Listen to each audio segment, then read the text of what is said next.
Hello, hello, hello, and welcome back to my purple song Home. Excuse my face, I am extremely tired, and as soon as I cut this off, I am going to go to bed. I'm gonna go to bed. It's been a long week, and I have a long weekend ahead of me. By the time you see this, I would be back, but I'm going out of town this weekend. I'm hanging out with my cousins and my sister this weekend, and yeah, I'm tired already, and I have a long drive. I don't know how I was roped into being the designated driver, but I was. I love my family. I would do anything for them. But anywho, you are back with me.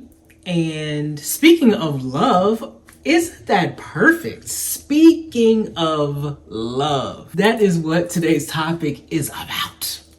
So let's jump into it. So today we're talking about something that is so simple, so honest, but if we're honest, it is one of the hardest things we will ever have to do in life.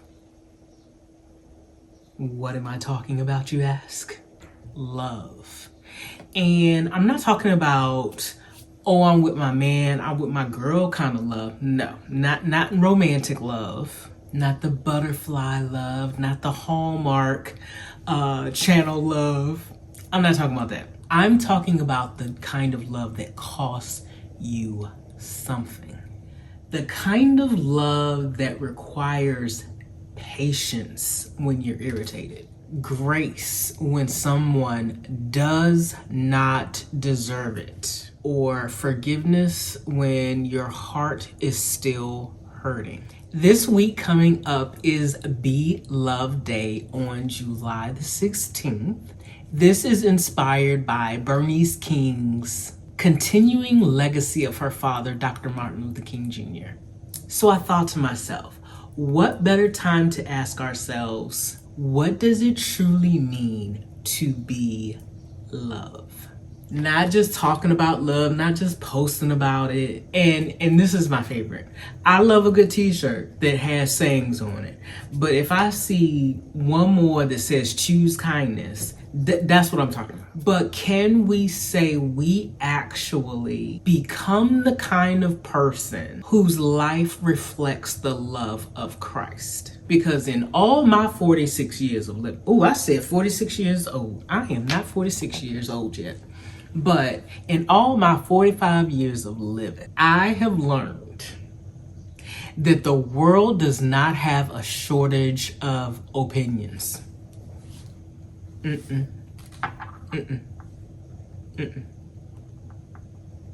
It has a shortage of compassion.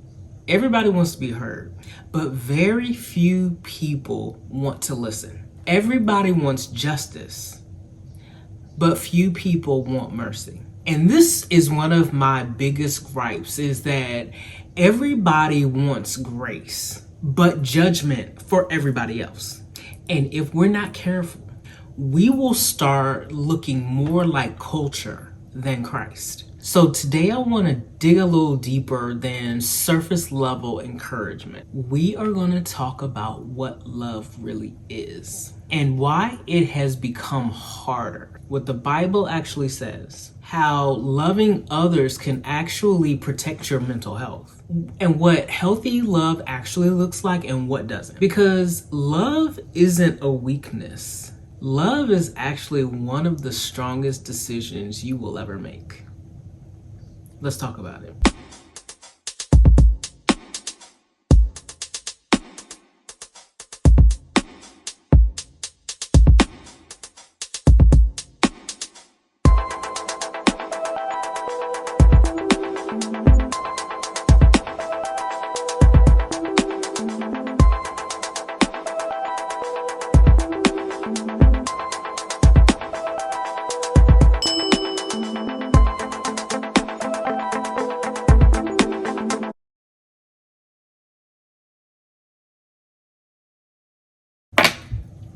Y'all don't mind if I have a snack, do you?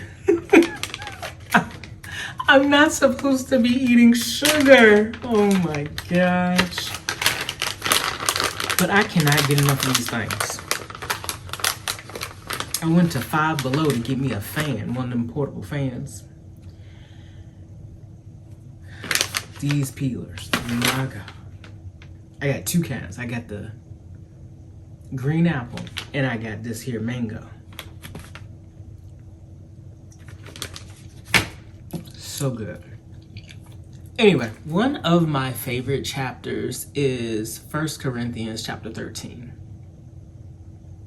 I think we've all heard it at weddings at some point in our life. But here is what Paul actually is talking about. He wasn't talking to engaged couples. He was talking to the church, full of messy people, arguing, competing, hurting each other, trying to prove who was more spiritual. Does that sound familiar? Listen to what he says. He says, love is patient. Love is kind. It does not envy. It does not boast. It is not proud. It is not rude. It is not self-seeking. It is not easily angered.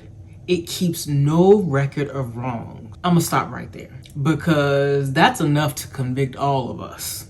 Love isn't just how you feel. Love is how you choose to behave. That's why Jesus could command us to love. Think about that. God never commands emotions. He commands actions.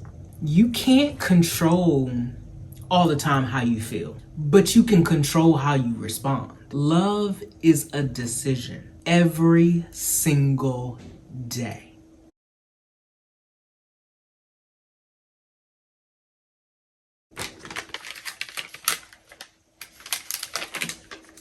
I forgot I had cut the camera back on till I saw that red light. Okay, so let's be honest. We're living in a time where outrage is sometimes rewarded. Social media has actually trained us to react and not sit back and contemplate on what has just happened. We do not reflect on things anymore.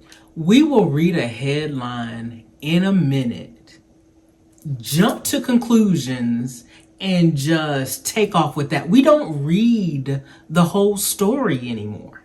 We assume things without asking questions. We cancel instead of correcting. We all have become addicted to being right. And somewhere along the way, we have forgotten that every person that we may be arguing with was created by God. Jesus never ignored truth, but he also never stopped seeing people. Think about the woman that was caught in adultery. He didn't approve the sin, he protected her dignity. He spoke truth and he spoke love at the very same time. And some people think that loving someone is agreeing with them. That's just not true. Some people think that love is never confronting anybody, and that's not true. Biblical love speaks truth, and it speaks truth without trying to destroy other people. Ephesians tells us to speak the truth, but we are to speak the truth in love. Notice it didn't say without love, speak truth without love, or love without truth. It takes both.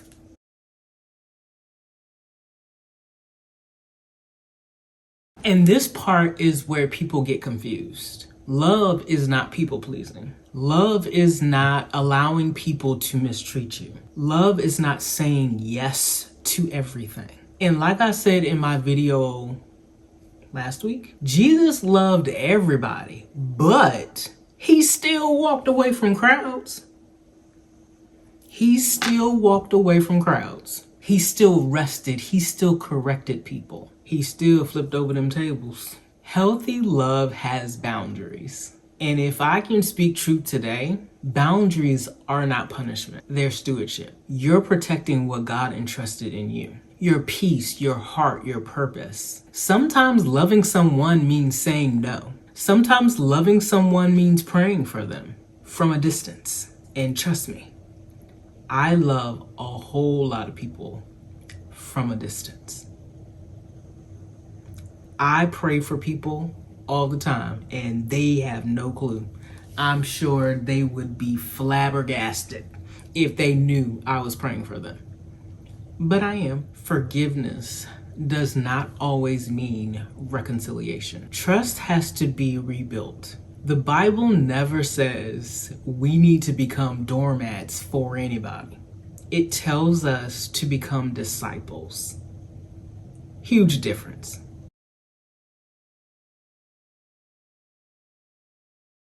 All right, so let's talk about something that a lot of people do not connect the dots to enough. Love and mental health. God created us for connection. Isolation changes people. Loneliness changes people. Feelings unseen changes people. Sometimes people aren't looking for advice. They're looking for someone that notices that they're hurting. One conversation, one hug, one text, one smile, one invitation can literally interrupt someone's darkest day. You've probably heard people say all the time, well, I had no idea they were struggling. That's because sometimes people that are struggling, they are actors and actresses at hiding their pain, which is why little acts of love matter. People will remember how you made them feel, not because you solved their problems, but because you reminded them that they were not invisible. This reminds me of something that happened to me last year. Many of you know that I worked through or went through one of the hardest seasons ever. Not really, but I went through a hard season last year. I didn't tell everybody what was happening to me. I only let a few people into that space of knowing what was going on. One of those people was my good friend Tia. So one day I am at work and I get this notification that someone was trying to deliver flowers to me. Now listen. My first thought was, what man is trying to send me flowers? But then I had to be realistic. What man? What man?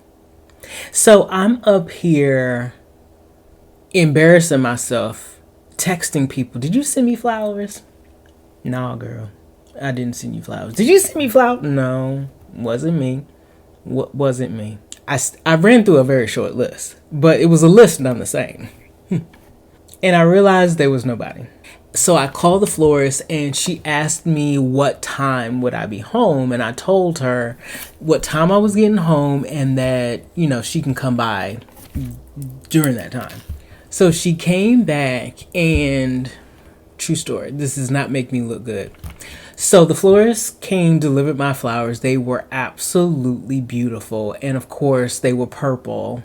I think I still have a picture. If I do, I'll put it in here. But beautiful flowers. And so I'm looking in the card and it's blank. What?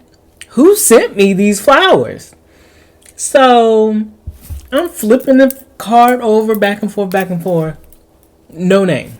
So I actually was on my way to go meet a friend for dinner. And I said, Trish, I got these flowers today. I have no clue who they are. The card doesn't say anything. And she's like, I don't know. Because I had to ask her too. So she goes, I don't know. Can you call the florist? And she's a detective anyway. Not really, but she plays one in real life. So she was like, well, why don't you, call the florist and see, what they do or who they have down. And I said, okay. So I called the florist and she was like, No, the card should have the name on it. I said, what? I said, this card does not say anything. And so she goes, yeah, I typed it up. And I said, okay, well, I said, am I dumb or something? Can I not open this thing? Why didn't I open it up? So it was a four-way open. So I needed to flip up, like it was one of those cards that unfolded. Not the brightest sometimes. So anyway, it was this beautiful note in there from my friend Tia, and they were from her. And when I tell you, I was so grateful and thankful to have somebody in my corner during one of the roughest times in a long time. It meant the world to me. And it wasn't because of the flowers. It was because of what the flowers represented. They represented hope, they represented love, and it reminded me that I was not alone.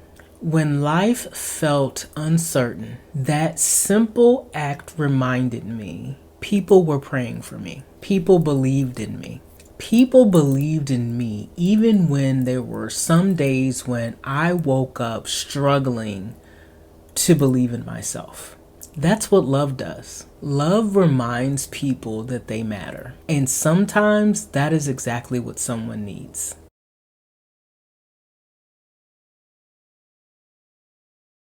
So choosing love might look like listening before reacting, giving grace, apologizing first, forgiving someone, even if they never apologize, checking on your parents, calling your grandmother, buying coffee for a stranger, volunteering, praying for someone who hurt you, choosing peace instead of proving your point. You don't have to change the world today, just somebody's world. Love multiplies, kindness spreads, compassion echoes. And here's something I want you to remember. People may forget your title, your degree, your salary, your accomplishments, but they'll remember how you made them feel. Jesus said, they will know you are my disciples. And it's not by how much scripture you can quote. It's not how many church services you may attend, but by your love. That's the evidence.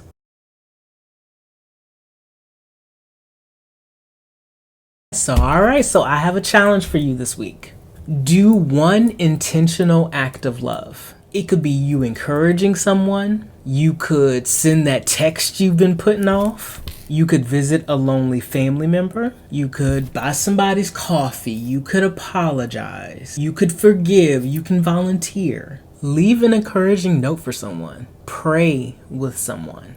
Do whatever God places in your heart. Just do it. Because one of the biggest things that I have learned in life is that you never know what somebody is battling that they tell nobody about. Let's encourage each other. All right, y'all. So if this message encouraged you today, I would really appreciate it if you like this video, subscribe to the channel, and share it with someone who may need this reminder. It really helps this community grow. It helps these messages reach people who need them most. Thank you for spending part of your day with me. I pray that everybody has a fantastic week. Do not fry too much. It is still going to be a scorcher out there. But I am so thankful for this rain that is cooling the earth off. Well, the part of the earth that I'm in anyway. But I am thankful for the rain, and I hope and pray that you will come back next week because we have another conversation that I think is going to challenge you and encourage you in a very good way. Until next week, choose love when it's difficult, and It's difficult nowadays. Choose grace when it's underdeserved. Choose compassion even when the world tells you not to. Because every act of love points people back to the heart of God. And never forget, you were given this life because you were strong enough to live it. I will see you all next week. Bye for now.